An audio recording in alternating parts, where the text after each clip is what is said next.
14h05, donc bonjour à tous, merci de vous être connectés et on va pouvoir démarrer. Peut-être Philippe et Corinne, je vous laisse la parole pour ouvrir cette session. Ok. Merci Guillaume. Merci Guillaume. Bonjour à toutes et à tous. Nous sommes, je vérifie, pour l'instant 123 participants, dont 63 collaborateurs du pôle Vinci Energy Power & Mobility. Je tiens à saluer nos invités hors du groupe, hors de Vinci Energy. Je pense à la société Michelin avec comme représentant Pascal Nouvelon, Greenwich avec Charlotte Aubin, Vinci Autoroute avec Marc Bourron et Pierre Delegue, Vinci Airport avec Éric Delobel, Vinci Construction avec Élise Bon, et puis je vous prie de m'excuser si j'en oublie. Je vous remercie toutes et tous chaleureusement pour avoir répondu à ce challenge, répondu présent à ce challenge. Il est innovant à plus d'un titre, vous en doutez bien. Par la force des choses, les challenges prévus initialement dans le cadre du salon Vivatech ne peuvent pas avoir lieu. Néanmoins, nous avons souhaité maintenir le principe d'une sélection de start-up sans attendre de se revoir physiquement. Travailler avec des start-up est clé pour nous et garder le contact encore davantage dans cette période. Vous l'aurez compris, nous passons d'un jury physique de 5-6 personnes à un jury non pas virtuel, mais bien réel, de 123 personnes, moins peut-être quand même les représentants des startups qui n'auront pas le droit de voter. Et ce nouveau jury numérique, on peut l'appeler comme ça, est un challenge en soi. Et j'en profite pour remercier toutes les personnes qui ont participé à cette organisation et technique et d'invitation et de communication. En effet, on a voulu faire d'une pierre deux coups. Dans cette période anxiogène, pleine d'incertitudes et encore pour quelque temps sans contact ou très peu, il m'a semblé fondamental de maintenir le lien entre les équipes de Power & Mobility et de les garder éveillées pour penser à l'après. Permettre de se projeter sur la suite en s'offrant un moment d'ouverture et de fraîcheur est l'objectif réel de cet événement inédit. Cet après-midi sera agrémenté de conférences, de pitch et de vidéos entre autres. Le fil conducteur, comme c'est indiqué, c'est l'énergie décarbonée. Et vous toutes et vous tous qui m'écoutez, vous devrez sélectionner une des 4 startups spécialisées dans l'hydrogène que nous avons invitées à participer. Parmi celles-ci, Aceleron, Attaway, IC Labs et Povidian.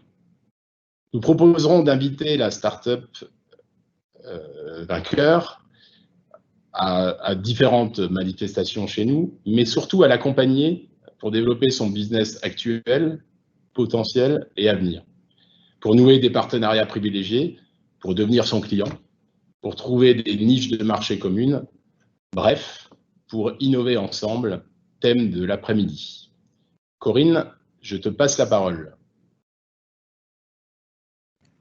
Oui, merci Philippe. Donc, comme Philippe l'a dit, nous étions prêts pour Vivatech. On souhaitait y aller cette année autour du thème de l'efficacité durable, de toutes les solutions environnementales que l'on pouvait mettre en avant avec des startups sélectionnées. Malheureusement, ça n'a pas été possible. Donc, je crois que c'est une bonne initiative qu'on a eue à la fois, bien sûr, le pôle Power & Mobility, l'équipe de la direction de l'innovation et puis les équipes de la marque Omexome, tous ensemble de, malgré tout, capitaliser sur le travail qui avait été fait. C'est cette première session, je dirais, de challenge virtuel. Si, soyez indulgents, c'est une première, il y aura peut-être des petits bugs techniques, ce que je n'espère pas. Et si c'est un succès, je pense que c'est une bonne idée pour reproposer ensuite des thèmes autour d'1h30 sur des sujets en virtuel. Je trouve que c'est vraiment une très bonne dynamique. Donc, on y va sans plus attendre et on arrête les discours. Allez, à toi, Guillaume.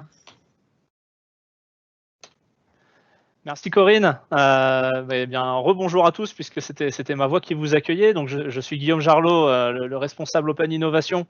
Donc, je suis rattaché à la direction de l'innovation, donc dans l'équipe de Corinne qui vient de prendre la parole. Sans plus attendre, je vous présente rapidement l'ordre du jour, donc qui va être en 6 points. On va commencer avec une présentation, je dirais, un rappel de ce qu'est l'hydrogène, comment ça marche, quelles sont les perspectives aujourd'hui. Donc c'est quelque chose qui a été préparé par la marque Omexom en collaboration avec Power and Mobility, qui va présenter l'état de l'art de ce qui est fait aujourd'hui, en particulier sur le territoire français, mais de manière plus générale en termes d'ingénierie par le pôle Power and Mobility et ses entreprises. On aura ensuite un retour d'expérience d'une start-up sur le travail en collaboration avec Vinci Énergie. Donc Antoine de Wind My Roof viendra présenter sa solution et comment, d'un challenge et d'un accompagnement, il en est aujourd'hui arrivé à innover en commun avec Vinci Énergie. Ensuite, on aura le fameux challenge startup qu'a évoqué Philippe et sur lequel vous participerez.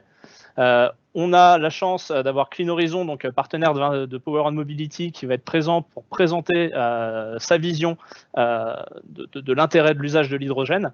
Et ensuite, un intrapreneur du pôle Power and Mobility, qui est accompagné par les différents organismes du groupe pour innover, aller plus loin, créer des nouvelles choses au sein du groupe. Enfin, on aura un petit mot de conclusion et on annoncera évidemment le vainqueur du challenge. Rapidement, encore une fois, donc cette conférence, ce webinaire, pardon, il faut qu'il soit le plus interactif possible pour qu'il marche. J'espère tout autant que Corinne que ce sera un succès. Ce succès, votre intérêt, il est aussi forcément lié à de l'interaction. Vous avez cette petite fonctionnalité qui vous permet de poser des questions et qui permettra à tous les présentateurs de vous répondre en direct. Donc, c'est pas un chat forcément global, ce qui vous permet d'avoir des discussions en aparté avec les présentateurs. Pour les questions les plus plébiscitées, en revanche, on viendra les mettre en vedette pour apporter une réponse globale et on aura des petits moments dédiés aussi pour venir y apporter une réponse de vive voix. Donc pour lancer nos premiers intervenants, je vais donner la parole à Sébastien et à Benjamin, donc que vous avez à l'écran et qui vont vous faire donc en binôme cette première présentation. Benjamin, c'est toi qui prends la parole, je crois. Oui. Super. Tout à fait. C'est à toi, on a bien ton écran. Très bien, si vous avez mon écran, c'est parfait. Donc merci Guillaume et bonjour à tous. Donc comme Guillaume vous l'a annoncé, je vais vous présenter une petite démonstration digitale autour de l'hydrogène et Sébastien prendra la parole ensuite pour ce qui concerne les perspectives autour de ce sujet. Donc, en tant que Vinci Énergie, aujourd'hui, nous sommes des acteurs reconnus dans la transition énergétique, en particulier grâce à nos actions autour de la décarbonation de la production d'énergie. Mais bien entendu, aujourd'hui, nous devons aller plus loin et réfléchir aussi à la décarbonation des usages de l'énergie. Donc, comme vous pouvez le voir sur ce petit graphique, en 2016, les émissions de gaz à effet de serre en France étaient particulièrement dues à l'utilisation de l'énergie et en particulier dues au secteur des transports. Le secteur des transports fortement représenté par le transport routier. Donc aujourd'hui, il existe forcément des solutions. La solution qui est de plus en plus tendance, je dirais, autour de la décarbonation du transport est la mobilité électrique, avec des véhicules de plus en plus 100% électriques. Cependant, quand on regarde cela d'assez près, on voit que c'est une solution qui est fonctionnelle pour des usages assez particuliers, où on va plutôt privilégier des véhicules légers dans un environnement urbain pour maximiser la récupération d'énergie au freinage. Et on va également privilégier des véhicules qui ont des temps de recharge potentiels longs.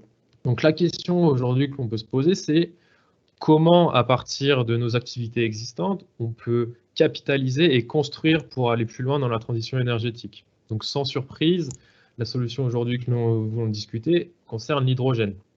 Donc l'hydrogène qui est l'élément le plus abondant sur Terre, mais que l'on ne trouve pas sous sa forme naturelle. En effet, l'hydrogène est souvent sous forme de molécules, soit d'eau, de méthane ou d'ammoniac. Donc on va avoir un intérêt important et une nécessité de le produire et de le synthétiser. Aujourd'hui, le procédé le plus répandu, en particulier dans l'industrie chimique, est le vaporoformage du méthane, qui va nous permettre de produire de l'hydrogène dit gris. Pourquoi gris? Parce que c'est un procédé qui est intense en carbone. Pour 1 kg d'hydrogène produit, on va émettre 8 à 10 kg de CO2. Bien entendu, ce procédé peut être couplé avec un système de capture et stockage du carbone, ce qui va nous permettre de produire de l'hydrogène dit bleu. Mais le procédé sur lequel nous voulons attirer votre attention aujourd'hui est l'électrolyse de l'eau avec une source d'électricité renouvelable. Donc pour ceci, je vous propose de regarder une petite animation que nous avons préparée. Donc ici, dans cette petite ville, vous observez au loin une station hydrogène pour la recharge de bus, avec une ombrière solaire. Donc comme je vous l'ai dit, l'intérêt que nous voyons est de coupler la production d'électricité verte avec tout le système d'électrolyse. Donc cette électricité produite va être acheminée jusqu'à l'électrolyseur que vous voyez ici. L'électrolyseur qui est un procédé électrochimique et qui va permettre, grâce à cet apport d'électricité, de séparer les molécules d'eau que vous avez vues en bas à gauche en molécules de dioxygène à gauche, à l'anode, et en molécules de dihydrogène sur la droite, à la cathode. Une fois produit, le dihydrogène va être compressé et stocké dans un système que vous allez observer jusqu'à 1000 bars, ce qui va nous permettre de garder des volumes plutôt relativement faibles tout en conservant une densité énergétique élevée.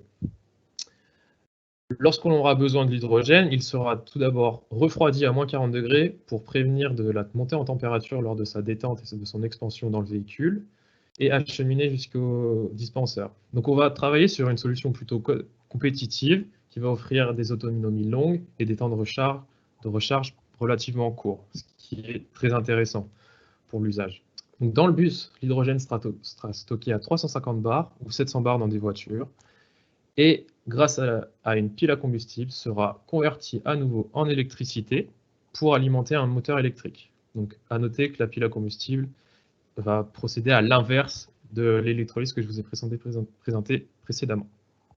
Donc au final, à travers cette solution, on va avoir tous les avantages de la mobilité électrique en allant un petit peu plus loin grâce à des temps de recharge courts qui peuvent être un petit peu challengeants pour les véhicules électriques. Donc cette solution que je vous ai présentée, cette chaîne de valeur, est totalement pertinente, mais peut-être légèrement différente. L'hydrogène en tant que vecteur énergétique peut être transporté sur de longues distances relativement facilement. Donc on va pouvoir envisager d'avoir une production centralisée loin du point de distribution. On va également pouvoir utiliser l'hydrogène pour d'autres intérêts, tels que le stockage saisonnier qui va venir compléter le stockage court terme des batteries. On va également pouvoir envisager de réinjecter de l'hydrogène dans notre réseau gaz pour décarboner la chaleur. On peut également synthétiser du méthane de synthèse en couplant du CO2 et de l'hydrogène afin de réduire encore plus l'empreinte environnementale de l'hydrogène produit. Donc beaucoup d'éléments à explorer, et pour ce qui concerne les perspectives, je laisse la parole à Sébastien.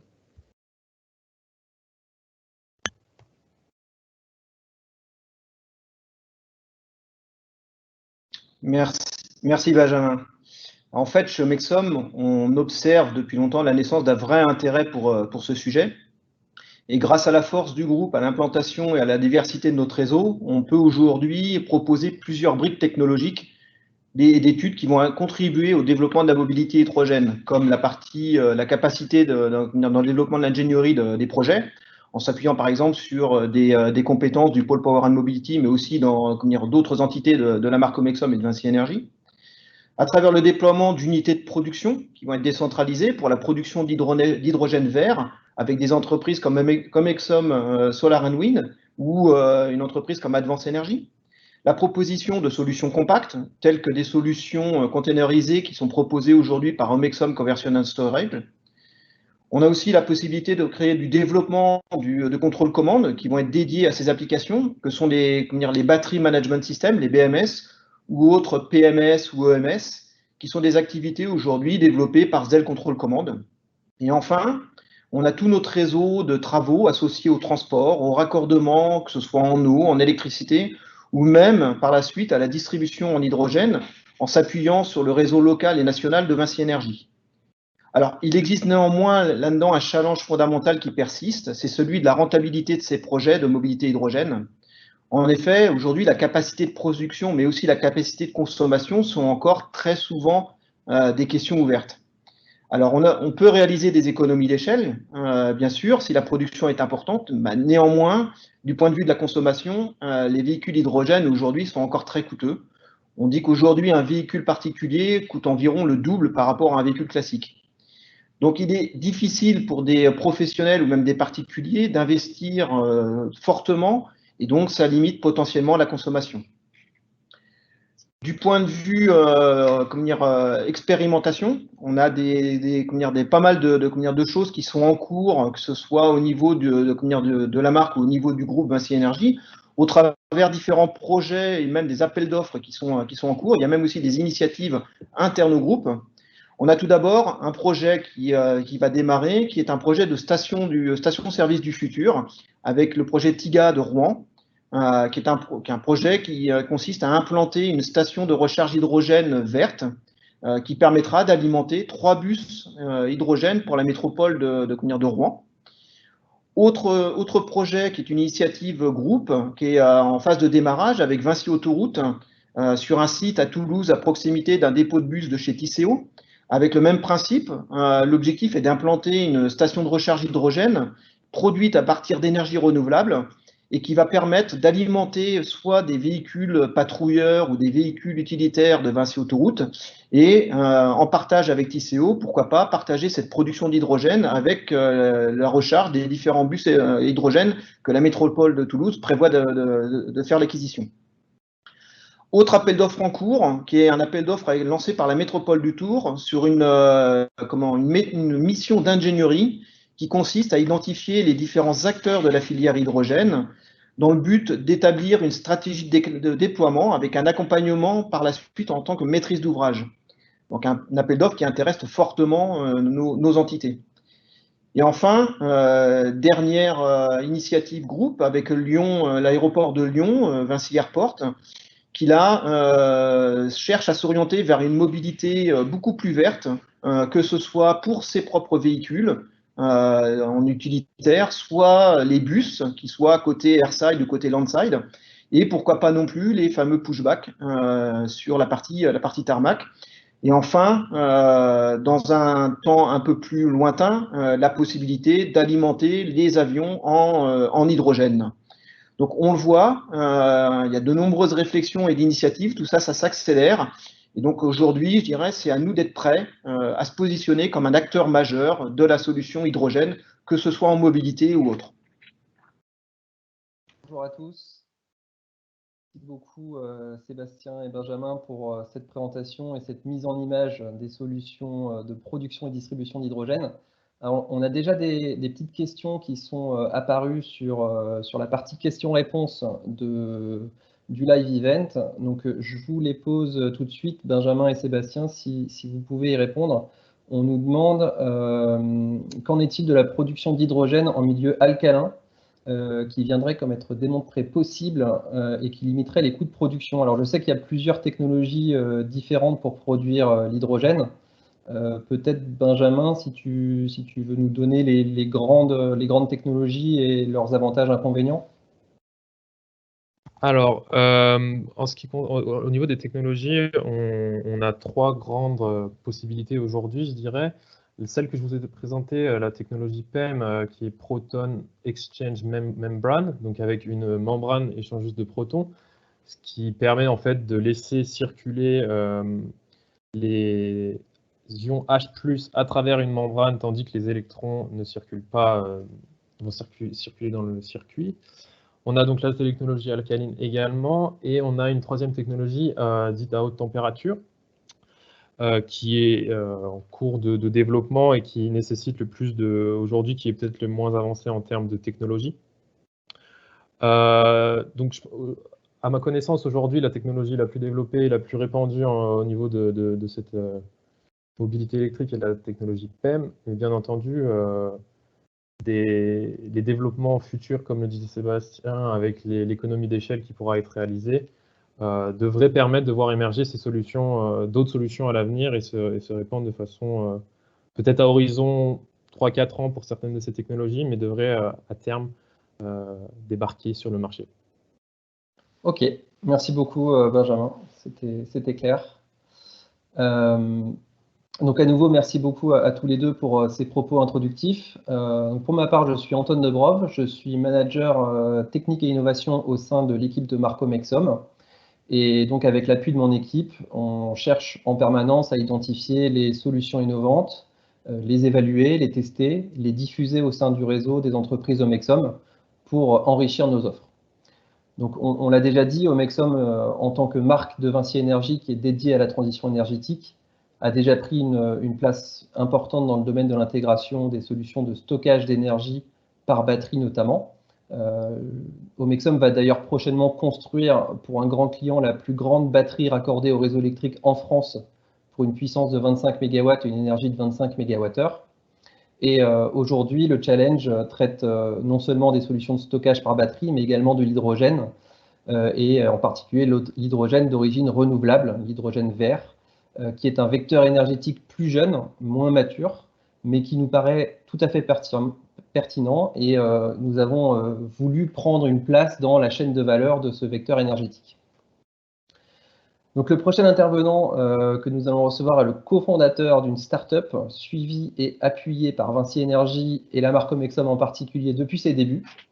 Donc WindMyRoof, c'est leur nom, propose une solution d'éolienne de toiture discrète, modulaire, qui permet de produire de l'énergie verte avec un bilan carbone en cycle complet de vie qui est encore meilleur que celui du photovoltaïque.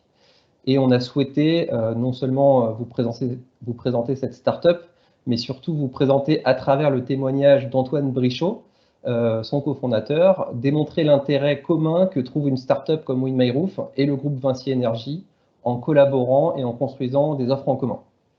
Donc Antoine, merci beaucoup d'avoir répondu à notre invitation et je te laisse la parole.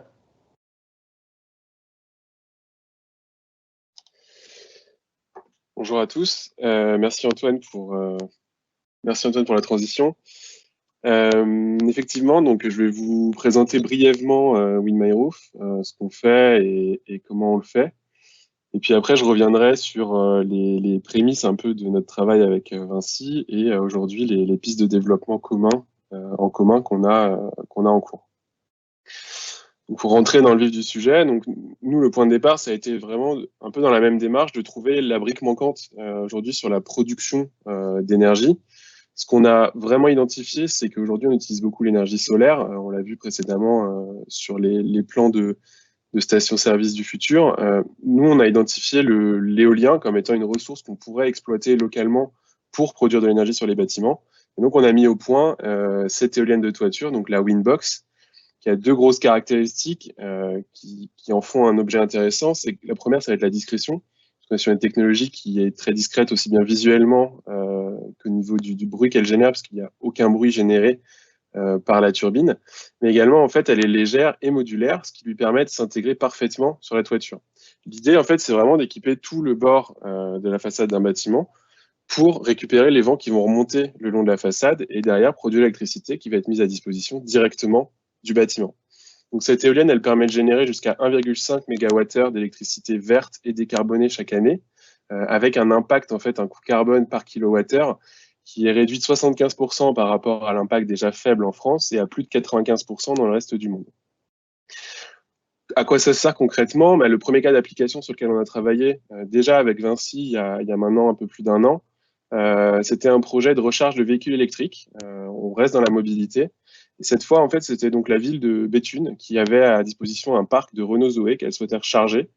Et avec l'installation de cette Windbox qu'on avait préconisée, on était capable en fait de proposer la recharge de 120 Zoé chaque année, ce qui permettait de parcourir finalement 40 000 km de manière complètement propre et autonome, directement rechargée localement. Donc pour ça, l'idée, c'était de passer à travers des batteries de seconde vie pour faire un tampon et pouvoir stocker l'énergie qui était générée tout au long de l'année. Ce premier projet n'avait pas vu le jour. Là, le deuxième sur lequel on travaille aujourd'hui, c'est un démonstrateur à La Défense. Celui-ci, il est en cours d'installation. Cette fois, avec 2 éoliennes, on est capable de produire de l'énergie pour recharger jusqu'à 5000 trottinettes chaque année.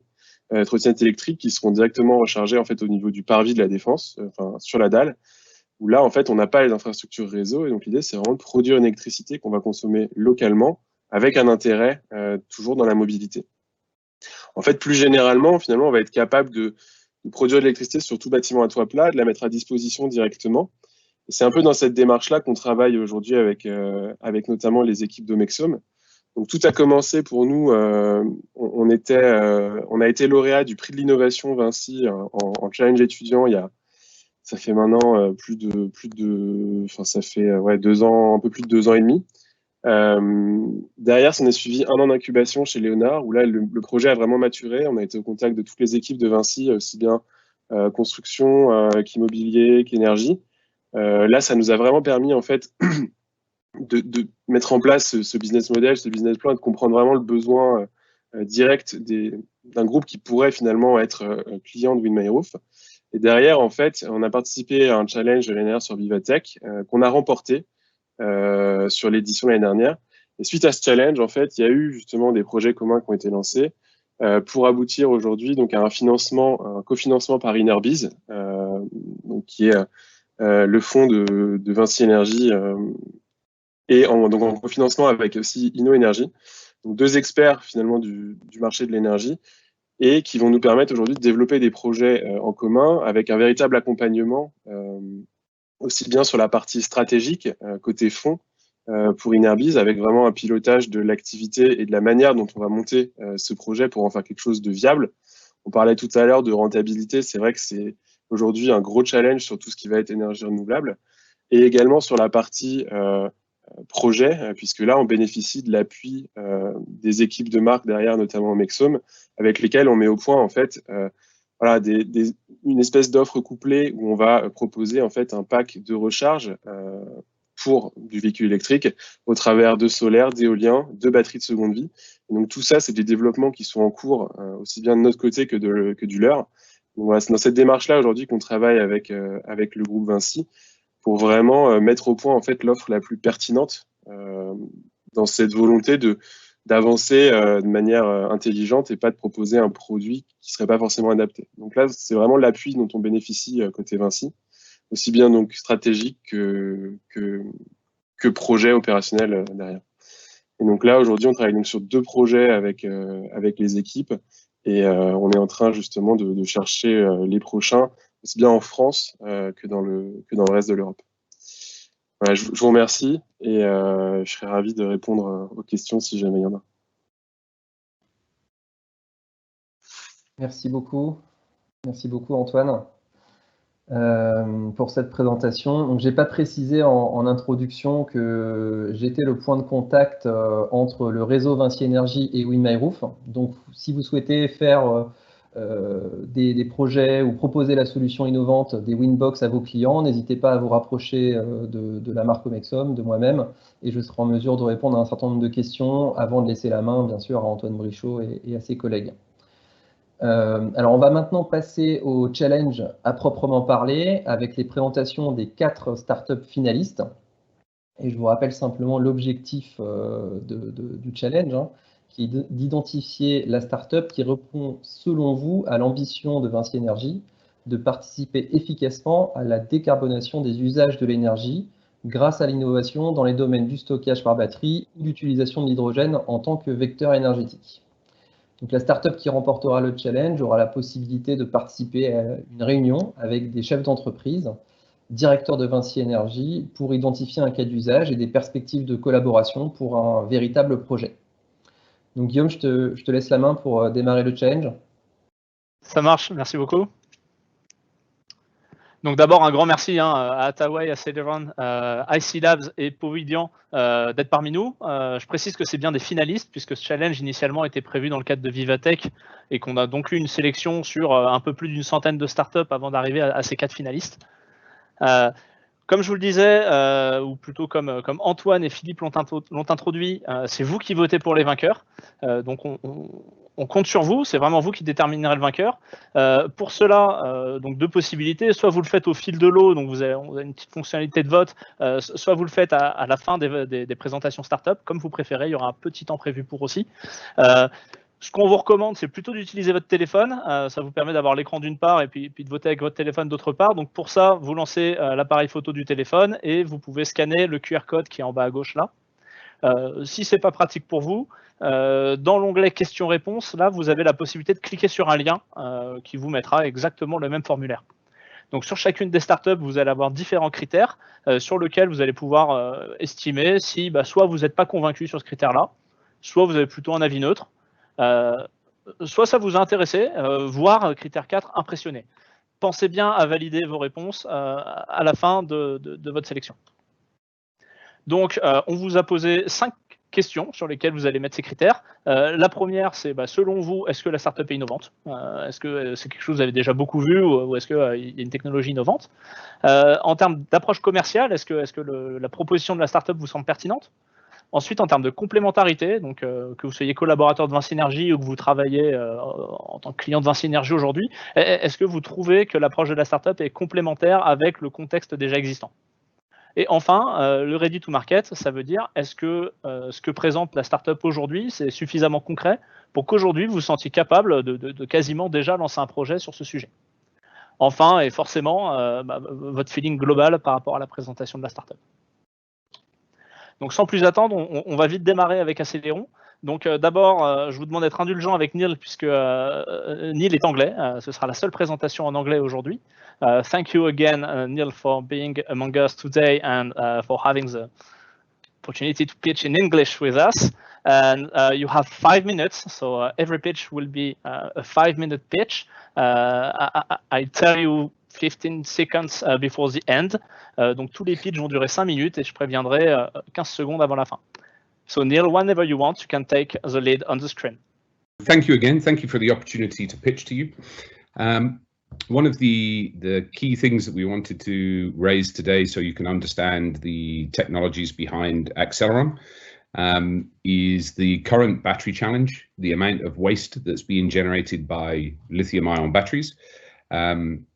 And a recent report that's been published has shown this could be around 22 million cubic meters of battery waste by 2040, which is a real problem. And as you can see, I've tried to equate that to some building sizes so you can understand. And as one of your colleagues mentioned, Lyon Stadium, I've added here, it's about that battery waste pile would be about 22 times the size of Lyon Stadium.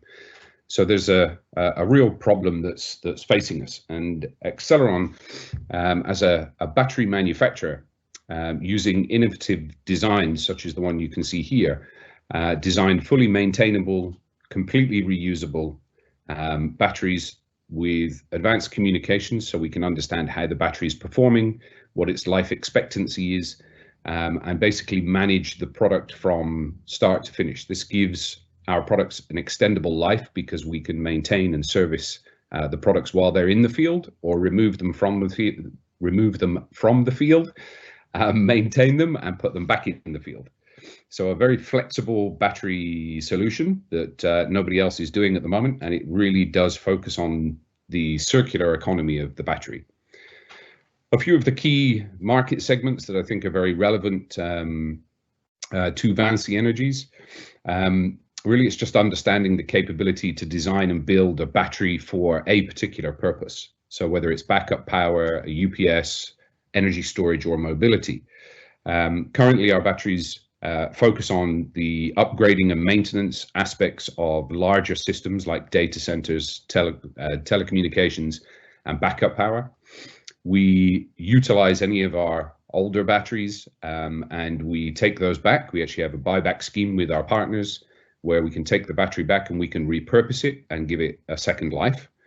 And finally, we focus on batteries where we are able to provide energy storage as a service. So we look at some of the smaller applications as well as the larger applications where we can model the battery itself to provide everything from power for small homes, TVs, fridges into Africa. And we currently have manufacturing capabilities for the Second Life products in Kenya and are expanding into Rwanda. So you can see there some of the key customers that we're working with at the moment. But from a scale perspective, the battery capability covers everything from large data centers right the way down to small homes and solar home storage systems. Some of the key products that I wanted to bring to your attention today are our off-gen and our rack-gen products. The off-gen is a finished product that's available into the market. One of the key markets that we focus on with that particular product are small site-based storage requirements. So where you have construction sites, porta cabins, they're able to support those types of applications. So quick deployment. But similarly, we use this for home storage systems as well. And the RackGen product is coming to a sort of final development stage at the moment, where it's a fully serviceable, maintainable battery for energy storage, data centers, and larger commercial and industrial systems, with the real focus on being the need to replace gensets in the market. So where we see real potential and opportunity, and again, thank you for this opportunity, with the different groups within VINCI Energies, really is to understand and improve the industrial performance with clean energy, excuse me, is looking at providing cities with backup power for critical infrastructure, understanding energy safety, and not only the energy safety through the battery itself, but the resilience to buildings as well. So being able to provide backup support for emergency life systems, emergency lighting, UPS, various different elements into buildings. 10 more seconds. Similarly, working with IT service providers and having a serviceable and maintainable battery really sort of stands us apart from most of our competitors on the market. So I hope that gives you a little introduction to Accelleron and what we do. Ben c'est parti. Bonjour Jean-Michel, et j'ai raté ma transition, mais je te laisse la parole. Ok. Vous avez bien ma présentation sous les yeux? Oui, c'est parfait. Ok, parfait. Bonjour, merci de nous convier à cette présentation. Je suis Jean-Michel Amaret, donc le président et cofondateur d'Ataway. Et Ataway, pour la petite histoire, c'est un acronyme qui signifie Anytime, Anywhere Energy. Donc on est bien dans cette logique de proposer de l'énergie partout grâce à l'hydrogène. En effet, Ataway a été créé en 2012 avec mon associé, dédié dès le départ sur les technologies de l'hydrogène, qui était dans un premier temps orienté pour le stockage de l'énergie pour des sites isolés. Et dans ce cadre, nous avons développé un électrolyseur spécifique pour produire de l'hydrogène à partir d'énergie renouvelable dans des sites isolés, donc avec un très haut degré de fiabilité et des coûts d'usage qui étaient vraiment faibles. Mais le marché était un marché qui était très confidentiel, assez peu dynamique, et donc on s'est orienté à partir de 2015 vers des solutions pour la mobilité. C'est là que, comme on avait déjà développé un électrolyseur, c'était assez simple de développer. On avait la brique de base importante pour développer des stations hydrogène pour la mobilité, qui inclut l'électrolyseur. Et à partir de 2015, on a connu une accélération. En 2018, fin 2018, on a été labellisé par la Fondation Solar Impulse comme étant une des solutions efficaces et rentables, compétitives pour faire face aux enjeux de la transition énergétique. Et on est maintenant associé dans des gros projets comme Zero Emission Valley ou Last Mile. Zero Emission Valley, des déploiements de mobilité sur des territoires très larges, à l'échelle d'Auvergne-Rhône-Alpes. Et puis Last Mile, qui est une logique d'amener des solutions de mobilité pour les livraisons de dernier kilomètre et les professionnels sur la région Île-de-France. Ataway, c'est une entreprise maintenant où nous sommes 25 personnes en forte croissance, puisque nous doublons ou triplons notre chiffre d'affaires tous les ans, et on a été reconnu par différents prix. Et donc, on continue de cette poursuite, un peu interrompue en ce moment, un peu ralentie par le Covid, mais en tout cas, une croissance très, très forte. Vous l'avez compris, donc nos solutions, nos produits sont des stations hydrogène qui vont alimenter de la mobilité, qui part des vélos vers tout type de voitures, qu'ils soient utilitaires ou particuliers, et également grâce à des solutions qui sont de plus en plus modulaires, qui nous amènent maintenant vers du transport plus lourd, c'est-à-dire des vannes, des bus et des transports beaucoup plus importants, des chariots élévateurs ou des camions. Qui peut faire le plus fait le moins. Donc nos stations à la base intègrent des électrolyseurs, bien entendu, ce qui permet d'avoir un coût de production d'hydrogène qui est maîtrisé et en même temps qui est complètement décarboné à partir du moment où vous le raccordez sur des énergies renouvelables, ce que font nos clients, puisque soit avec des solutions de solaire en toiture, soit d'approvisionnement par la réseau en énergie renouvelable, on se retrouve avec de la production complètement décarbonée et complètement hydrogène vert sur place à un coût maîtrisé. Mais certains clients qui ont de la production centralisée et qui souhaitent utiliser une logistique d'hydrogène, bien sûr, nos équipements sont capables de s'adapter à ces besoins, à ces demandes, et donc de distribuer de l'hydrogène qui va être livré aux bonnes pressions, donc tout type de pression, 200, 350 ou 700 bars, et des distribuer avec les capacités que demandent tous les véhicules et des temps de recharge extrêmement rapides, comme ça a été présenté tout à l'heure. Nous avons à notre actif, là, fin mars, 18 stations qui ont été déployées, qui sont en opération en France, un peu partout en France. Vous avez des différents types de couleurs qui permettent de voir. Les stations bleues sont plutôt pour des petites pressions, entre guillemets, pour des vélos. Et tout ce qui est en vert et rouge s'adresse plutôt aux véhicules, donc aux voitures ou aux véhicules plus importants. Et ceux qui ont une petite goutte à côté, ce qui est l'écrasante majorité, vont être les stations qui ont des électrolyseurs qui sont embarqués. Et avec ces 18 stations, on a environ 40% de part de marché en France. Là, je vous montre les dernières générations de stations, qui sont des stations qui peuvent aller, qui peuvent s'adresser jusqu'à une centaine de véhicules, de voitures, voire même adresser plusieurs bus, plusieurs vannes, des patrouilleurs, tout type de véhicules. Et donc, ça, c'est une station qui est installée à Chambéry, qui a un électrolyseur embarqué, donc qui produit son hydrogène sur place. Cet hydrogène est produit et on est raccordé via le réseau à une production hydraulique qui est sur le Rhône, donc énergie renouvelable qui approvisionne la station, hydrogène produit sur place à partir d'eau et distribution pour les véhicules qui passent. On est vraiment là dans des stations qui ressemblent à des stations de service classiques conventionnels de pétrole, sauf qu'on est bien dans de l'hydrogène.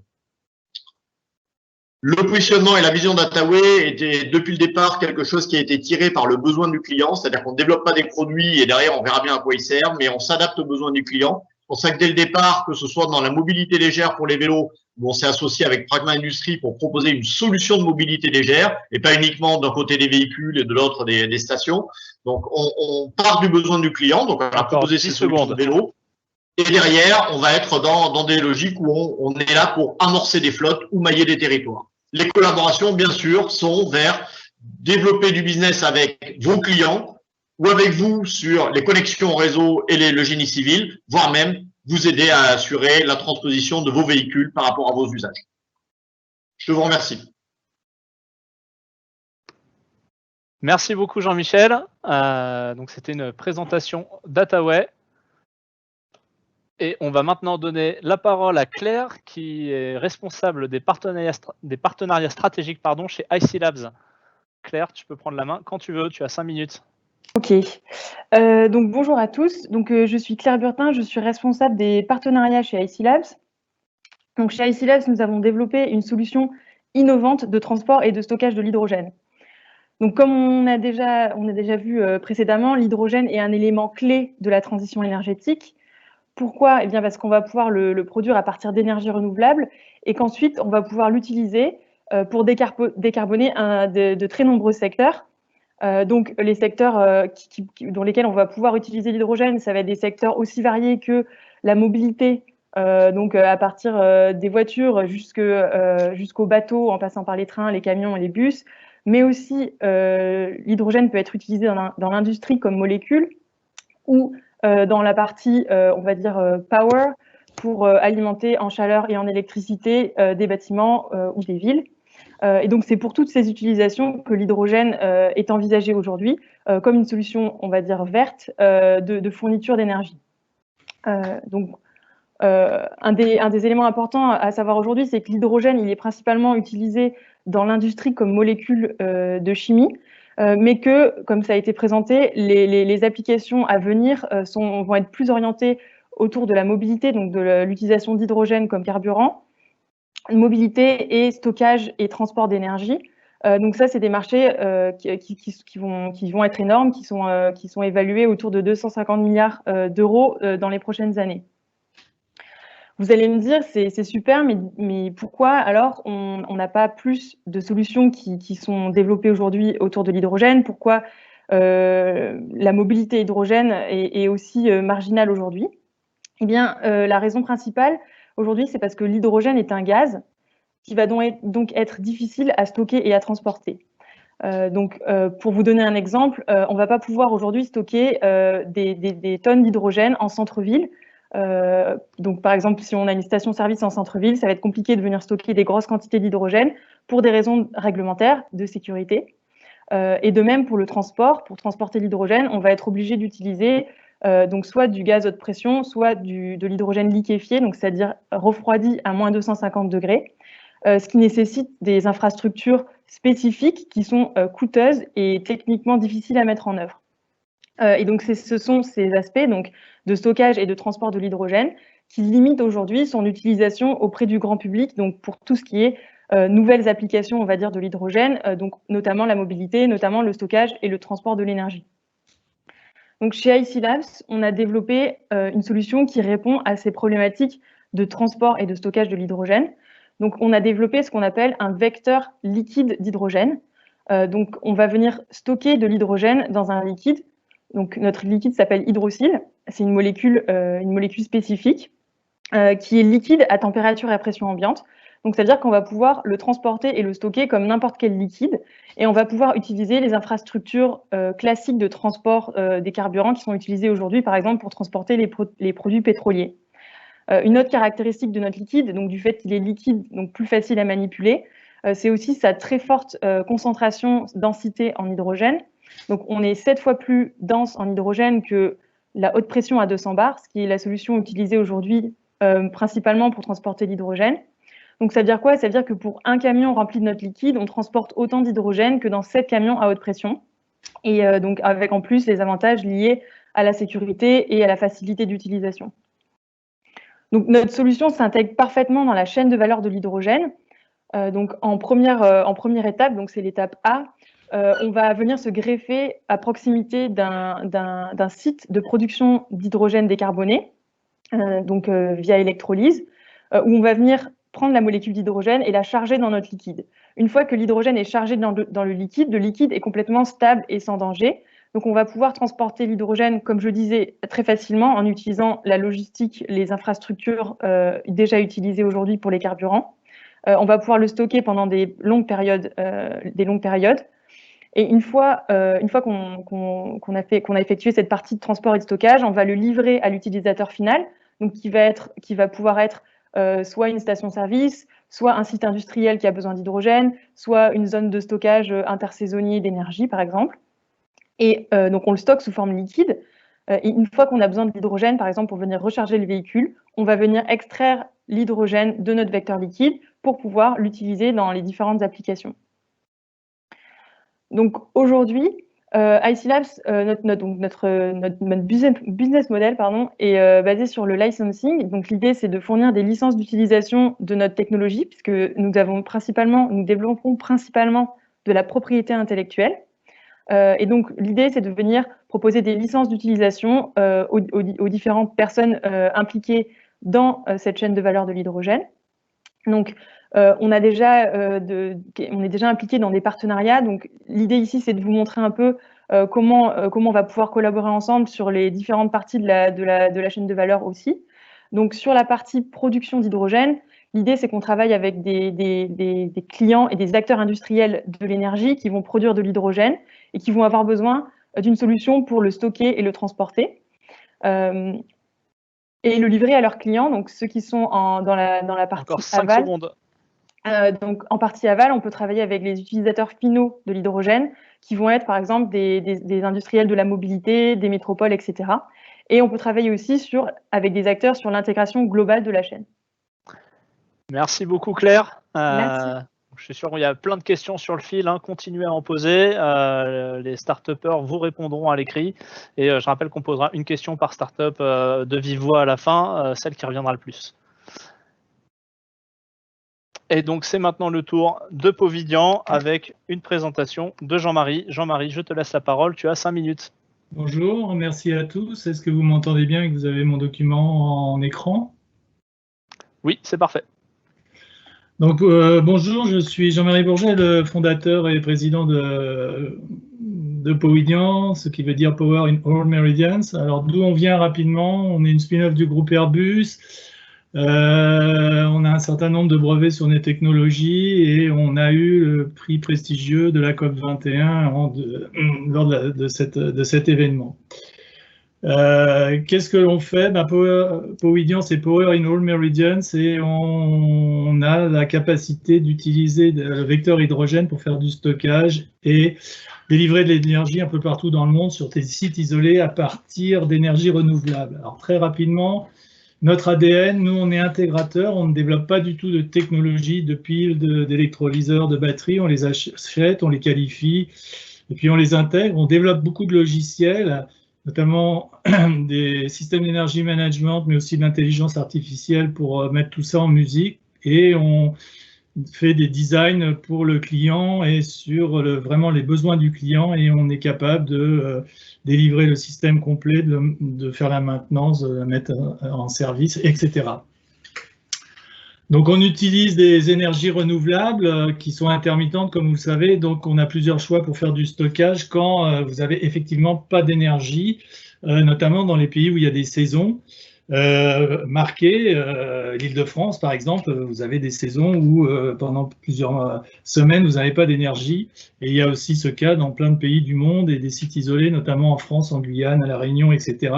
Donc au lieu d'utiliser beaucoup de batteries qui deviennent inefficaces et très chères, ou d'utiliser des groupes électrogènes, on a décidé d'utiliser très peu de batteries, de faire du stockage court terme avec de la batterie, mais surtout d'utiliser un vecteur hydrogène, c'est-à-dire j'électrolyse sur place de l'eau, je produis du gaz qui est de l'hydrogène, je le stocke, et je réutilise cet hydrogène pour produire de l'électricité. Donc c'est du power to power, mais aussi de la chaleur potentiellement, et donc de délivrer de l'énergie aux clients. Alors nos applications, rapidement, on fait des sites isolés, on peut faire des microgrids, on peut faire des buildings, tout ça dans des endroits connectés ou pas connectés à des réseaux. On a une activité de système tactique pour les militaires qu'on déploie, mais ça c'est, je dirais, plutôt en aparté, qui sont des équipements OTAN. Et puis on a une gamme de produits qui remplacent les groupes électrogènes. Le moteur à combustion interne devient une pile à combustible et on délivre sur place, au lieu du gasoil, de l'hydrogène.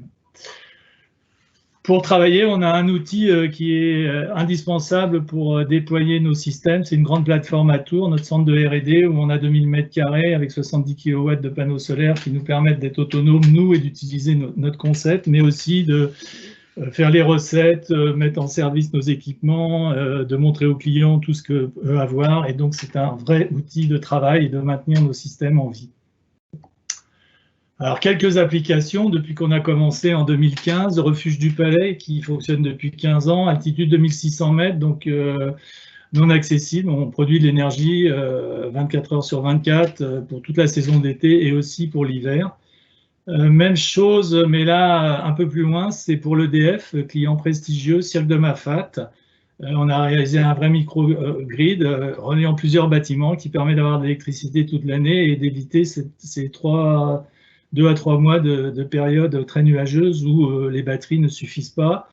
Autre exemple, je vous parlais de bâtiments connectés, un bâtiment à Saint-Herblain, à Nantes, qui permet de faire de l'écrêtage en utilisant de l'hydrogène. On travaille beaucoup avec des clients prestigieux, donc quelques grandes références. Le CEA de Toulouse, qui est un système qui est installé, qui est la vitrine technologique, un bâtiment autonome pour une vitrine technologique du CEA Tech. On travaille aussi à l'export en Norvège, Trondheim Energy, 4 îles, les îles de Froan, pour rendre autonome avec de l'éolien comme support, plus du photovoltaïque. L'île Glorieuse, dans l'océan Indien, où le président Macron s'est déplacé il y a très peu de temps. Donc on a installé, on est en finalisation de recettes de l'équipement. Donc l'armée, on a gagné un appel d'offres. On a aussi un client prestigieux qui est la Direction générale de l'aviation civile pour tout ce qui est site radar et télécom pour la sécurité du ciel, donc quelque chose d'important. Et c'est un client qui a choisi une technologie fiable parce que là, c'est vraiment, on peut pas jouer avec la sécurité du ciel. Et puis, on a été sélectionné pour aller faire une démonstration pour décarboner les ports. C'est le port de Rotterdam, donc ça aussi indique notre puissance de travailler en dehors de la France et en Europe, puisqu'on commence à être reconnu en Europe. Encore 10 secondes. Voilà, donc on a développé une gamme de produits mobile power qui va de 4 kW à plus de 100 kW. Donc, je vous en ai parlé précédemment. On est intégrateur, on délivre des systèmes, on fait de l'ingénierie. Et aujourd'hui, on travaille avec Vinci sur 3 appels d'offres pour la ville de Tours, pour La Réunion et en Guyane. Et demain, on espère continuer à travailler avec vous dans le même principe sur tous ces appels d'offres, mais aussi pour des groupes électrogènes et de l'ingénierie hydrogène. Voilà, je vous remercie beaucoup. Merci beaucoup à tous les quatre pour vos présentations qui ont été très commentées, très appréciées, je pense aussi. On a reçu beaucoup de questions dans le fil de questions-réponses. Alors, si vous le permettez, je vais vous poser à chacun une question. Alors, juste avant que tu poses des questions, Antoine, je me permets de t'interrompre. Voilà, on va poser une question à chaque startup, comme il m'a dit, comme Antoine a dit. Ça va prendre à peu près 4-5 minutes. Pendant ce temps-là, vous pouvez évidemment finir de voter. Donc, vous avez bien à l'écran toujours le QR code. Et je vous rappelle, dans les questions-réponses, le lien pour répondre. Encore une fois, c'est vous qui choisirez le vainqueur de ces startups. Donc, encore 5 minutes. Je te laisse la parole, Antoine. Merci, Guillaume, tu fais bien de le préciser. Donc pour les questions, je vous propose qu'on procède dans le même ordre que les présentations. Donc une question, one question that was asked to Acceleron. So a lot of different use cases and verticals seem possible, such as IT, smart city, etc. Which one seems the more promising, and for which one do you focus your efforts today? Thank you for the question. We're currently focused on the commercial and industrial market with the larger battery system that we're manufacturing. But we do, fortunately, batteries do cover many applications and many vertical markets. Okay, thank you, Neil. Alors, pour la question suivante, je crois que le suivant était Attaway. Pour Attaway, on nous pose la question, pour qu'un projet de développement d'une station hydrogène trouve un équilibre financier, on a constaté que l'élément clé, en plus du prix du kilo d'hydrogène à la pompe, est le volume d'hydrogène consommé quotidiennement par les clients finaux. Comment faire, selon vous, pour maximiser cette consommation contractualisée? Et que faire si la consommation augmente et dépasse la capacité de la station pendant sa durée de vie? Alors, la position clé et le facteur clé de succès, en effet, c'est le off-take, c'est-à-dire l'enlèvement d'hydrogène qui est garanti. Donc, dans le type de projet, il y a différentes solutions qui sont mises en œuvre et que l'on connaît puisqu'on est nous-mêmes partenaires du projet dans le cadre de la SMILE pour garantir cet enlèvement. Ce qui est intéressant aussi, c'est que, et ça colle beaucoup à notre vision, c'est pas tout d'avoir une station. Ce qui est important, c'est d'offrir une qualité de service et donc d'avoir un maillage de stations qui permet d'avoir un temps d'accès facile à la station, des stations qui soient fiables, qui marchent, donc cette qualité de service qui est donnée. Et ensuite, quand la station arrive à saturation, ce qui est important, à partir du moment où on a un maillage, on est capable de partir sur une autre et de rajouter des stations supplémentaires, mais également, dans le cadre de nos stations, on a une offre modulaire qui permet de monter en puissance quand justement les flottes, on accompagne le besoin de ces projets et le besoin de nos clients. Et donc, cette modularité permet de monter en puissance les stations pour répondre à l'évolution des besoins. Super, merci beaucoup pour cette réponse détaillée. Question suivante qui sera cette fois pour IC Labs. Donc, je vois que Claire a déjà répondu à un certain nombre de questions dans le fil, donc merci beaucoup. Je pose celle qui a peut-être été posée le plus souvent. Le liquide utilisé pour dissoudre l'hydrogène est-il réutilisable? Et si oui, combien de fois peut-il être saturé en hydrogène et à nouveau libérer les gaz? Question complémentaire, ce liquide est-il toxique ou dangereux pour l'environnement? Oui, merci. Donc, le liquide hydrogène, effectivement, est réutilisable. Donc, c'est-à-dire qu'on va ramener le liquide déchargé au site de charge. On va pouvoir le réutiliser sur un nombre illimité de cycles, puisque la structure chimique ne va pas être dégradée avec l'extraction de l'hydrogène. Et le liquide en lui-même, c'est ce qu'on appelle un hydrure de silicium. Donc, c'est un dérivé à base de silice, donc de sable, qui n'est pas toxique pour l'environnement et qui n'est pas ni dangereux ni toxique pour l'environnement. Donc voilà. Merci beaucoup Claire. Et donc la dernière question qui sera pour Powidian. On nous demande quels sont les différents niveaux de maturité, parce que dans votre nom, Power and All Meridians, hein, vous êtes bien dans plusieurs géographies. Est-ce que vous constatez des différentes maturités selon les zones géographiques, selon les pays, pour l'utilisation de l'hydrogène? Oui, effectivement, en France, et notamment dans les zones non interconnectées, il y a un appétit intéressant des autorités en France. L'autre point où la maturité est vraiment intéressante, c'est toute l'Europe du Nord, la Hollande, l'Allemagne, qui travaillent sur la décarbonation de tous les usages, ports, groupes électrogènes, bâtiments, pour ce qui est notre vision des choses, nous, sur notre partie de l'hydrogène. Je ne sais pas si ça répond bien à la question qui a été posée. Si, ça répond bien à la question, effectivement. Donc une maturité déjà européenne et peut-être plus particulièrement les Nordiques, hein, mais en France, c'est un sujet qui est en croissance forte en ce moment aussi. Voilà, exactement. Après, il y a beaucoup de pays qui nous regardent et effectivement, les installations qui sont faites en Guyane, qui sont faites à La Réunion, sur les îles, etc.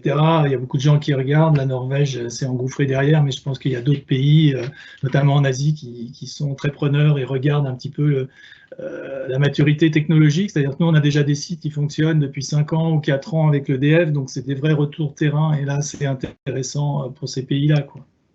À creuser dans les questions complémentaires, et puis je suis sûr qu'il y a des contacts qui vont se lancer suite à cette session. Merci pour vos réponses. Vous pouvez continuer à voter quelques minutes là, mais on va pas tarder à fermer les votes puisqu'il faut quand même qu'on regarde les résultats d'ici la fin. Sébastien, peut-être je vais te laisser la parole pour accueillir ton partenaire Clean Horizon. Merci Guillaume. Alors nous allons effectivement maintenant aborder le thème de l'énergie décarbonée et de ses usages sous 2 approches à travers 2 conférences de 10 minutes chacune. La première consiste à aborder la problématique du stockage de l'énergie du point de vue du client. La seconde sera orientée sur la production en limitant l'impact carbone pour des sites isolés. Je vais donc laisser la parole à Corentin Bachet, en charge de l'analyse des marchés chez Clean Horizon, société de conseil dans le stockage de l'énergie, et qui nous fait le plaisir de partager avec nous leur analyse de ce marché du stockage de l'énergie. Corentin, je te laisse donc partager ton écran et activer ton micro. Bonjour à tous, merci d'abord à toute l'équipe de Vinci Énergie pour l'invitation à cette conférence et à ce challenge. Merci pour la présentation très intéressante des différents acteurs avant. Moi je m'appelle Corentin Bachet, du coup je travaille avec Clean Horizon depuis 5 ans. Avec Clean Horizon, on est une entreprise de conseil spécialisée dans le stockage d'électricité. Donc Guillaume, si tu veux passer à la slide suivante, celle qui présente un peu de nos activités, on en a 2, donc depuis maintenant 11 ans qu'on fait du stockage d'électricité. Dans seulement le conseil, la première activité, c'est les études de marché, c'est-à-dire qu'on aide les fabricants de solutions de stockage, qu'on aide les développeurs de projets à comprendre les marchés de stockage d'électricité dans le monde. Et ça se traduit par des rapports sur étagère, donc qui sont des rapports mensuels, ou alors une base de données de projets de stockage. Et la deuxième grande activité qu'on a à Clean Horizon, c'est qu'on est une entreprise de conseil technique dans le stockage d'électricité. Donc on aide les développeurs et les investisseurs à dimensionner leurs projets de stockage au travers de beaucoup de technologies. Aujourd'hui, c'est essentiellement des batteries sur lesquelles on travaille. On travaille aussi sur l'hydrogène, mais l'essentiel de nos travaux sont sur les batteries, puisqu'aujourd'hui, l'essentiel du marché dans le stockage stationnaire concerne des batteries. Voilà, donc dans ce cadre-là, nous, on a plutôt l'habitude de parler avec la branche Omexom chez Vinci, mais on est ravis d'avoir plus d'interface avec les autres partenaires, et surtout aujourd'hui. Donc, dans les 10 minutes qui me sont imparties pour vous présenter un petit peu le stockage d'électricité stationnaire, je vais d'abord faire un petit tour d'horizon des technologies, ensuite regarder l'hydrogène et en quoi il pourrait être un vecteur, en quoi est-ce qu'il pourrait être un vecteur pour l'électricité décarbonée, et enfin, ce qui est à mon avis le plus important, et ce sur quoi je vais essayer de passer le plus de temps dans les 10 minutes, c'est les 3 cas d'études pour l'hydrogène, donc l'hydrogène pour l'industrie, pour la mobilité, et pour l'énergie. En fait, pour l'énergie, j'aurais mieux fait d'écrire pour l'électricité. Voilà, donc c'est vraiment hydrogène, électricité, pour voir qu'est-ce qui manque pour le business case pour que ça fonctionne. En termes de technologie, du coup, nous, on travaille avec l'ensemble des technologies. de stockage d'électricité. Donc, donc nous, on les classe en 5 grandes branches. Il y a le stockage d'énergie électrique, donc on stocke vraiment des électrons, mais ça, en fait, ça représente assez peu d'éléments. Vraiment, le stockage d'électrons, il y a les supercapas. Et il y a les corps supermagnétiques qui permettent vraiment de stocker des électrons en mouvement. Voilà, donc c'est assez restreint. C'est pour ça qu'on parle plutôt de stockage d'énergie plutôt que de stockage d'électricité, parce que l'électricité en elle-même ne se stocke pas. En fait, on la convertit en quelque chose d'autre pour pouvoir la stocker. La deuxième branche, c'est le moyen électrochimique, c'est-à-dire des batteries. Et ça, il y en a de toutes sortes. On a vu un petit peu, on a vu quelques présentations qui parlent beaucoup de batteries lithium qui représentent aujourd'hui l'essentiel du marché pour le stationnaire à cause des véhicules électriques, ou grâce plutôt aux véhicules électriques qui ont permis de faire baisser les prix de ces batteries. Mais il y en a beaucoup d'autres que le lithium, les batteries à flux, qui permettent notamment d'avoir des durées un peu plus longues en découplant la partie énergie de la partie puissance, donc avec des bacs de liquide, et le flow fait partie réfère au fait que cette batterie est à circulation. Les batteries au zinc, les batteries sodium-soufre. Le but n'est pas d'entrer dans les détails de toutes ces batteries, mais vous montrer que voilà, il y a plein de technologies différentes qui ont plein d'applications et de spécificités propres. Et puis ensuite, donc une fois qu'on a passé cette deuxième branche, la troisième, c'est tout ce qui est chimique. Donc là, l'idée, c'est de transformer l'électricité, donc l'énergie électrique, en un composant chimique, dont l'hydrogène. Voilà, qui va être celui sur lequel je vais le plus m'attarder aujourd'hui. Et enfin, il y a deux autres moyens qui sont mécaniques et thermiques. Donc mécanique, ça va être de l'énergie gravitationnelle, c'est le moyen de stockage le plus utilisé dans le monde, soit dit au passant, 98% du stockage d'électricité dans le monde est fait par des stations de turbinage-pompage, mais il y a aussi des volants à inertie, de l'air liquide, de l'air comprimé, voilà, il y en a toutes sortes. Et l'énergie thermique, l'idée c'est de stocker de la chaleur. Et alors ensuite, soit la chaleur, on la reconvertit en électricité, soit on l'utilise telle qu'elle. Et ce qui différencie toutes ces technologies de manière la plus importante pour nous, c'est les capacités de stockage donc la capacité de stockage qu'on mesure en mégawatts, et ce qu'on appelle la durée de décharge. La durée de décharge, on parle souvent de batteries par exemple, les batteries qui sont le carré bleu ici, dont je vous ai dit qu'ils représentent dans le stockage stationnaire l'essentiel du marché. Représentent des durées de décharge qui vont de la minute en heure. Et l'hydrogène, voilà, est souvent cité comme étant un moyen de stockage qui permet d'avoir des durées de décharge beaucoup plus longues parce qu'on peut le stocker beaucoup plus facilement. Alors en fait, ce qui est important de comprendre, c'est que tout ce que vous voyez sur ce graphique, c'est une échelle commune. C'est-à-dire qu'il n'est pas impossible aujourd'hui de faire une batterie qui se décharge pendant 24 heures. C'est-à-dire une batterie qui aurait un dimensionnement de 1 MW, 24 MWh, parce que quand on achète du stockage d'électricité, il faut bien différencier les deux. Les mégawatts, c'est l'énergie, c'est ma capacité de décharge, c'est ma puissance, alors que les mégawattheures, c'est l'énergie. C'est comme dans une voiture, la différence entre un moteur et la taille du réservoir. Donc la taille du réservoir étant l'autonomie. Donc là, l'hydrogène, donc le power to gas, fait partie de ces moyens pour stocker de l'énergie sur le long terme. Aujourd'hui, par exemple, les volants à inertie qui sont un peu à l'opposé, donc qui sont des volants, donc c'est-à-dire des pièces mécaniques qui tournent très rapidement, entraînées par un moteur et un générateur pour restituer l'énergie cinétique qu'ils ont en tournant, sont sur des durées beaucoup plus courtes. Maintenant, je veux vous présenter très rapidement, parce que le contexte a déjà été donné, l'hydrogène et les différentes manières dont on peut le produire et dont on peut l'utiliser. C'est l'objet de la slide suivante, Guillaume, qui montre voilà, donc toutes les possibilités pour fabriquer de l'hydrogène et les différents enjeux. Donc, je ne vais pas trop m'attarder sur les différentes méthodes de synthèse. D'une part, parce que nous, notre cœur de métier, c'est le stockage d'énergie, plus que la fabrication d'hydrogène. Donc, il y a plein de processus. Celui qui nous intéresse le plus et qui est aussi au cœur de la discussion aujourd'hui, c'est la fabrication d'hydrogène par électrolyse. Pourquoi? Parce que contrairement aux autres, comme le gaz naturel et le charbon, qui sont prédominants aujourd'hui, c'est une manière verte de produire de l'hydrogène, et donc on aurait un moyen vert de produire on aurait un vecteur décarboné. Et donc pour nous, on distingue 3 grandes applications pour l'hydrogène. Le premier, c'est l'hydrogène pour les transports. Le deuxième, c'est l'hydrogène pour l'électricité et les bâtiments notamment. Donc ça peut être, on a mis le terme générique ici, ça peut être pour le chauffage et pour l'électricité, et ensuite pour l'industrie. Donc ce que je vais vous faire par la suite, c'est vous présenter trois business cases et voir un petit peu pourquoi est-ce qu'aujourd'hui en Europe, en fait, il y a à peu près les ordres de grandeur, c'est qu'il y a à peu près 200-300 mégawatts d'électrolyseurs installés en Europe. En revanche, en termes de batterie, il y a 1,5 gigawatts, 2 gigawatts de batteries installées aujourd'hui en Europe. Donc on a un ordre de grandeur d'écart.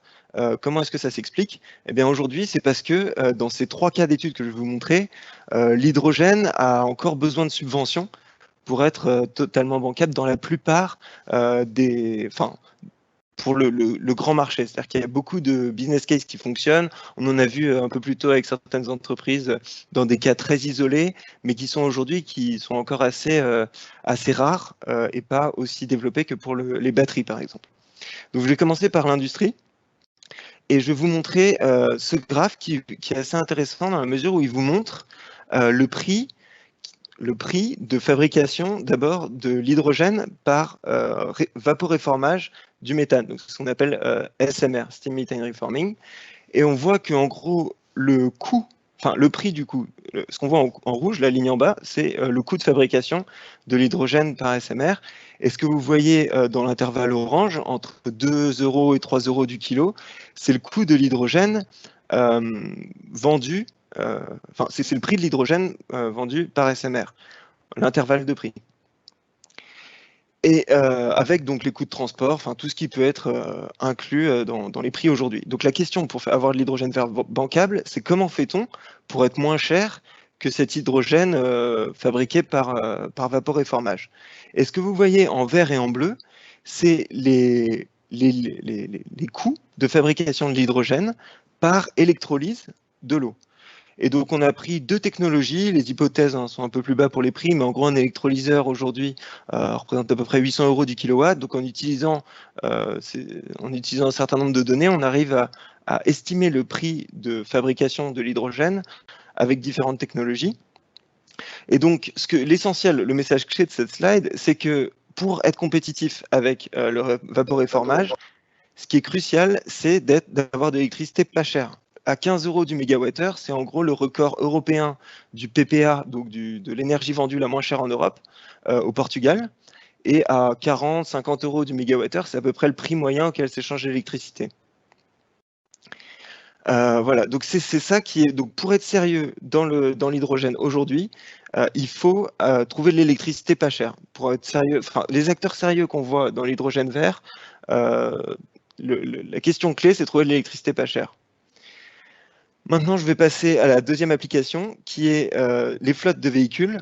Donc, on a pris pas mal d'hypothèses assez simples pour montrer qu'aujourd'hui, et ça a été dit précédemment, les prix des véhicules hydrogène sont chers. L'hydrogène a quand même un certain coût et il y a des questions sur l'infrastructure pour cet hydrogène qui font que le coût total actualisé d'une flotte thermique est plus bas que le coût total actualisé d'une flotte véhicule hydrogène.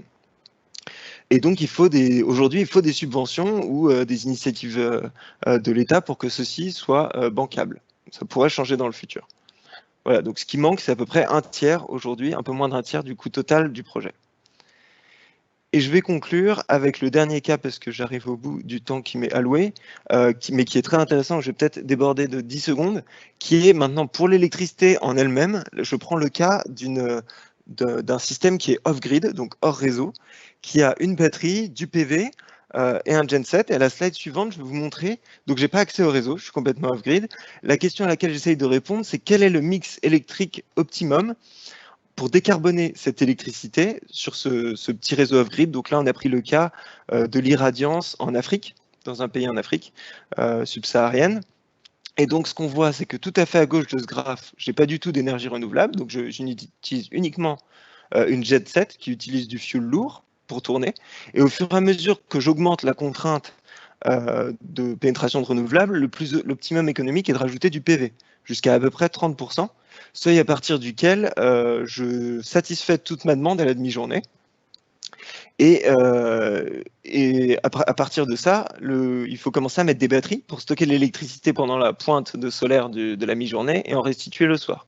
C'est pour ça que si vous regardez, le prix de l'électricité commence à augmenter après 30%, parce que je rajoute de la capacité de batterie qui rajoute un coût, donc rajoute un coût à mon LCO, donc le coût de l'énergie qui est en rouge sur la droite. Et tout à la fin, quand j'arrive à 90% de pénétration de renouvelables, il faudrait mettre une batterie trop grande pour le stockage d'électricité long terme, et c'est là où il faut mettre de l'hydrogène. Donc, en gros, la conclusion de ce graphe, c'est qu'il faut mettre il est aujourd'hui économiquement compétitif de mettre de l'hydrogène dans un système hors réseau, par rapport à du fuel, au prix qui est donné, évidemment. Si le fuel était plus cher, on aurait un résultat différent. Mais c'est uniquement un dernier recours aujourd'hui avec le prix du fuel qu'on a choisi. Et il y a un trade-off entre l'économique, le choix économique, donc d'accepter de payer plus cher son électricité pour la décarboner, et le fait d'avoir de l'électricité avec plus d'énergie renouvelable. Voilà, je vais m'arrêter là. C'était très bref, mais je suis ravi de répondre aux questions s'il y en a. Merci. Merci Corentin. Alors pour les questions, je rappelle que si vous avez des questions, il faut utiliser l'outil dans la barre et on répondra aux questions à la suite de la prochaine intervention.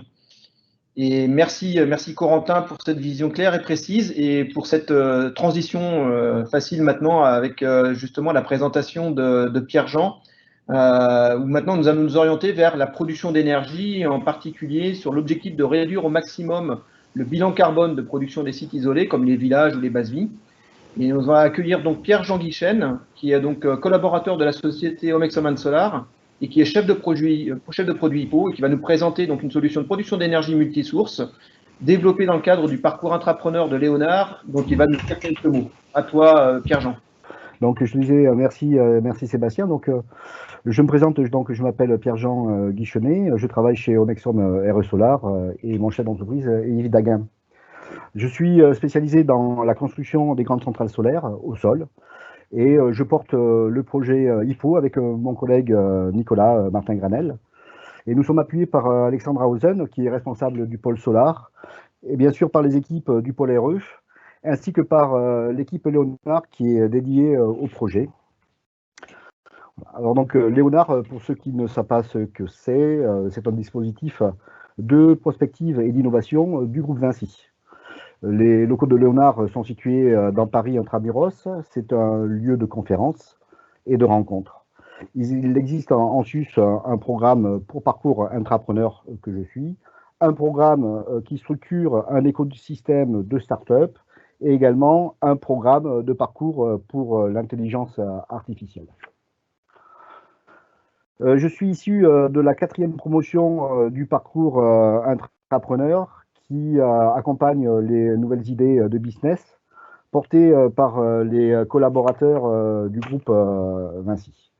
Ce parcours a pour ambition d'inventer les services, les équipements et les infrastructures de demain sur les thématiques clés pour Vinci qui sont la mobilité, la transition énergétique et environnementale, le futur du travail, les infrastructures de demain, etc.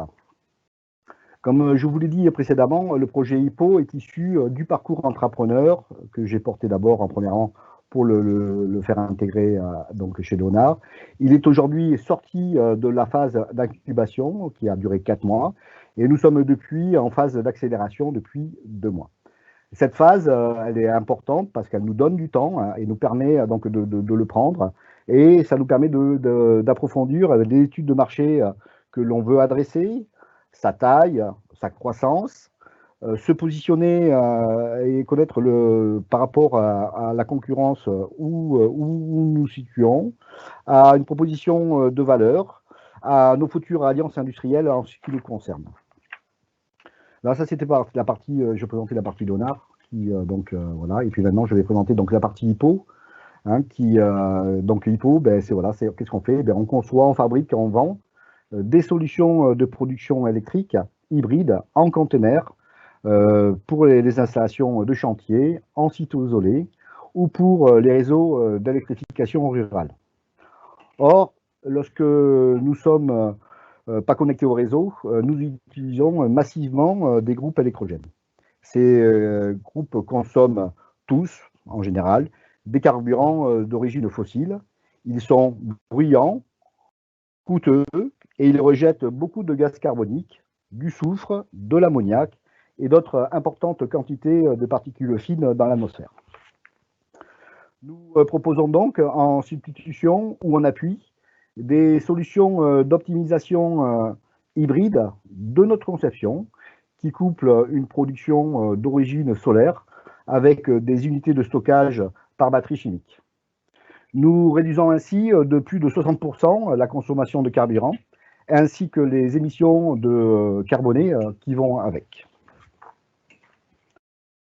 Nos unités sont commandées par un automate qu'on appelle un EMS, Energy Management System, qui se place au centre qui est au centre et au cœur même du système. Celui-là, il est spécialement développé par nos soins. Il priorise l'apport solaire et rend les batteries maîtres.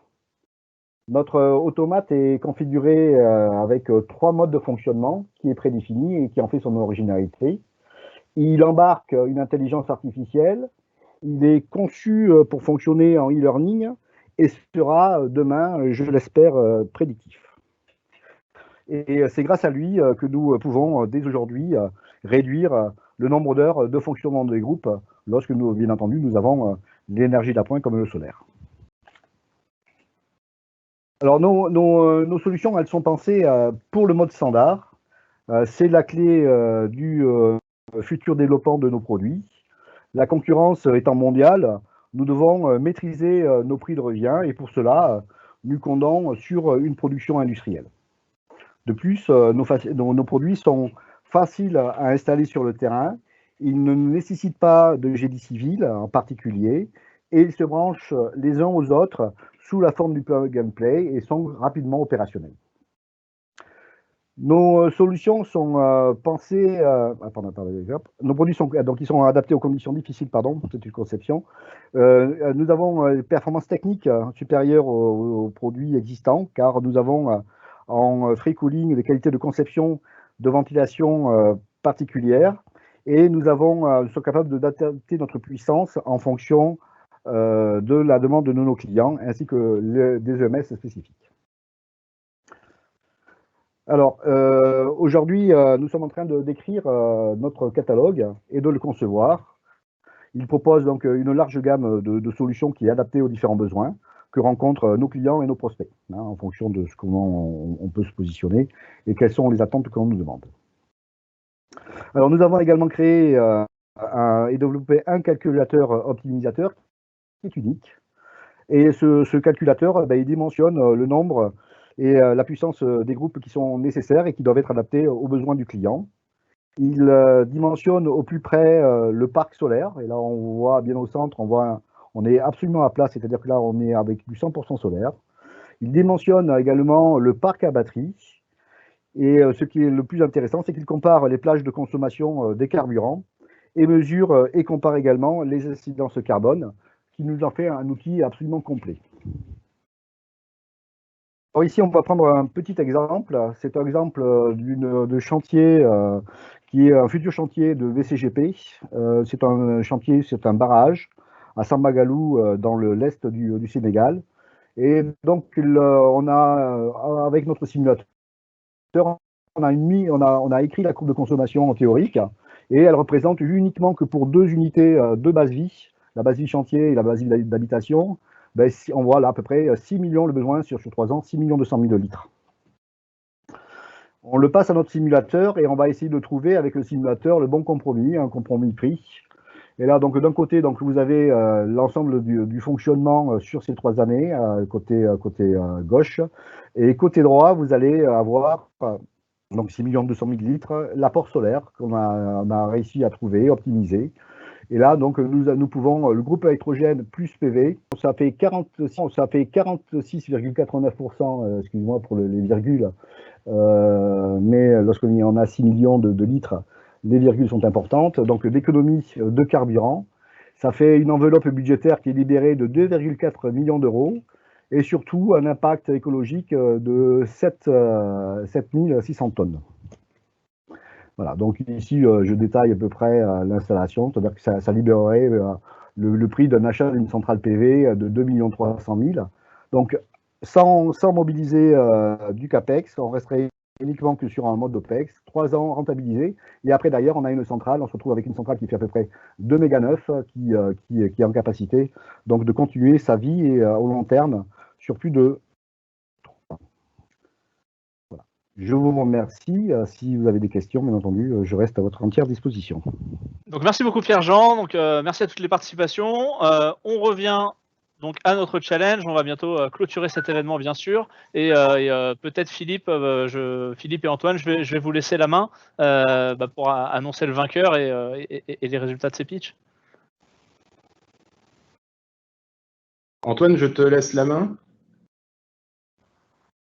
Pour le suspense est intense. Le suspense est intense, effectivement.